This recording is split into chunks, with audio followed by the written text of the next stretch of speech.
Hi friends, welcome to our channel. ఈ వీడియోలో వచ్చేసి తెలంగాణ డీసెట్ 2024కు సంబంధించినటువంటి సైన్స్ ఇంపార్టెంట్ బిట్స్ గురించి అయితే తెలుసుకుందాం. రిలేట్ చేయకుండా వీడియోలోకి వెళ్ళినట్లయితే ఎడారులలో సగటు వర్షపాతం వచ్చేసి 23 మిల్లీమీటర్లు. ఎడారులలో మొక్కలు ఏ వేరు వ్యవస్థను కలిగి ఉండును అంటే శాఖీయ వేరు వ్యవస్థను కలిగి ఉంటాయి ఎడారులలో ఉండేటటువంటి మొక్కలు. నెక్స్ట్, కాక్టస్ మొక్క అనగా బ్రహ్మజమ్ముడు. మనం బ్రహ్మజమ్ముడు అంటాం కదా, దాన్ని కాక్టస్ అంటాము. ఎడారి ఓడ అని ఏ జంతువుని పిలుస్తామంటే ఒంటెను. సూర్య కేంద్రక సిద్ధాంతాన్ని కోపర్నికస్ అనేటటువంటి సైంటిస్ట్ అయితే కనుక్కోవడం అయితే జరిగింది. గురుత్వాకర్షణ సిద్ధాంతం వచ్చేసి న్యూటన్ కనుక్కున్నాడు. చరిత్రలో సైన్స్ అనేటటువంటి పుస్తకాన్ని రచించినటువంటి వ్యక్తి ఎవరు అంటే ఎఫ్ కజోరి. ఈయన చరిత్రలో సైన్స్ అనేటటువంటి పుస్తకాన్ని అయితే రాయడం అయితే జరిగింది. ఉల్లి పొరలలో కనిపించే కణాలను వృక్ష కణాలు అని చెప్పేసి అంటాము. కేంద్రకం కణంలో అంతర్భాగం అని చెప్పినది రాబర్ట్ బ్రౌన్. కణం ఆవిష్కరణ వచ్చేసి 1650వ సంవత్సరంలో యొక్క కణం అయితే ఆవిష్కరణ అయితే జరిగింది.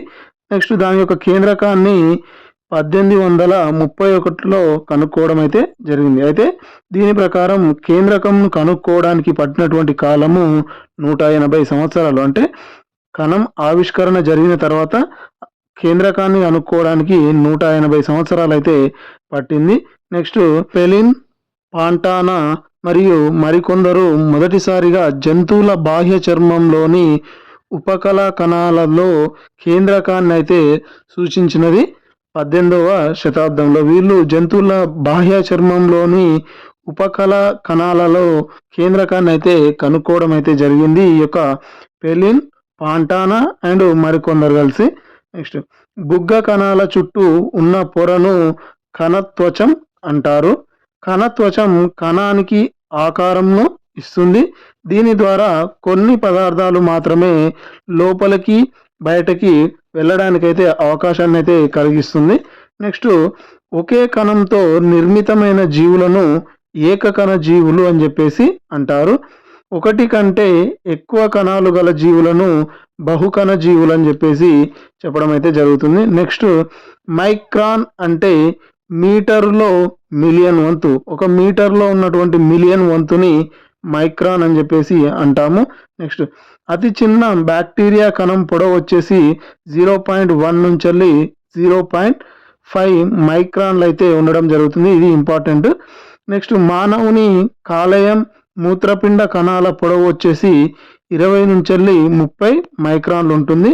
నెక్స్ట్, మానవుని నాడీ కణం పొడవు వచ్చేసి 90 నుంచి 100 సెంటీమీటర్లు అయితే యొక్క మానవుని నాడీ కణం పొడవు అయితే ఉండడం అయితే జరుగుతుంది. నెక్స్ట్, ఉష్ణ పక్షి ఆస్ట్రిచ్ గుడ్డు అన్నింటికంటే పెద్ద కణం. దాని పరిమాణం వచ్చేసి 17 సెంటీమీటర్స్ ఇంటూ 18 సెంటీమీటర్స్, అంటే 17 సెంటీమీటర్స్ పొడవు, 18 సెంటీమీటర్స్ వెడల్పు అయితే ఉండడం అయితే జరుగుతుంది. నెక్స్ట్, నాడీ కణాల పని ఈ యొక్క సమాచారాన్ని బదిలీ చేయడం అనేది ఈ యొక్క నాడీ కణాలు చేసేటటువంటి పని. నెక్స్ట్, మైక్రోస్కోప్లో సాధారణంగా ఎన్ని కటకాలు ఉంటాయి అంటే 3 లేదా 4 వస్తు కటకాలు ఉంటాయి. అవి 4x, 10x, 40x, 100x సామర్థ్యం కలిగైతే ఉండడం అయితే జరుగుతుంది. నెక్స్ట్, స్లైడ్ పై ఉన్న పదార్థం ఎండిపోకుండా ఏం చేయాలి అంటే నీటితో పాటు ఒక చుక్క గ్లిజరిన్ చేర్చాలి.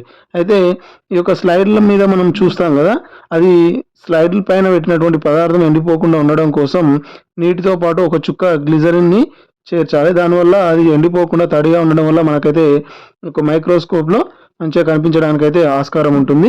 నెక్స్ట్, అధ్యయనం చేయవలసిన పదార్థం ఎంత మందం ఉండాలి అంటే, మనం ఏదైనా పదార్థాన్ని అధ్యయనం చేయాలంటే అది 0.5 మిల్లీమీటర్ల కంటే తక్కువ పరిమాణాన్ని అయితే కలిగి ఉండాలి, అంటే తక్కువ మందాన్ని కలిగి ఉండాలి.